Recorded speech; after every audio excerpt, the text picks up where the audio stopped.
কোরবানি কোনো বেনামাজির জন্য আসে নাই, কোনো সুদখোরের জন্য আসে নাই, কোনো ঘুষখোরের জন্য আসে নাই।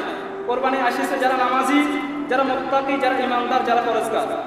মনে রাখবেন, কোনো বেনামাজি, সুদখোর, ঘুষখোর, যারা চাঁদাবাজি করে টাকা ইনকাম করে, তাদের সাথে আপনি যদি কোরবানি দিচ্ছে, আপনার কোরবানিটা কশ্চিনকালও কবুল করবে না কে?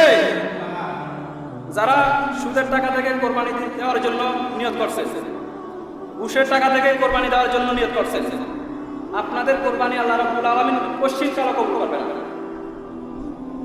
এজন্য কোরবানি দেওয়ার জন্য হায়তাশ না হয়ে আগে হালাল খাওয়ার চেষ্টা করেন, নামাজ পড়ার চেষ্টা করেন। নামাজ পড়া ফরজ। নামাজ পড়া কি? সকলে বলুন, নামাজ পড়া কি? কোরবানি দেওয়া কি? কিন্তু আপনি ওয়াজিব দেওয়ার জন্য, অনেকে আজকে জুমার নামাজও পড়বে না, ওয়াজিব তরক আদায় করার জন্য। আর নামাজ কিন্তু ফরজ।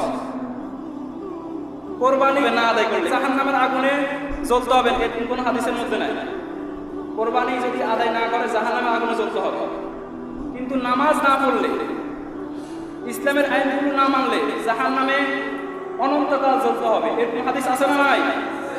এজন্য কোরবানি নিয়ে হায়তাশ না হয়ে আগে নামাজ পড়ুন, ইসলামের আদেশগুলো মানুন, তারপরে কোরবানি করুন।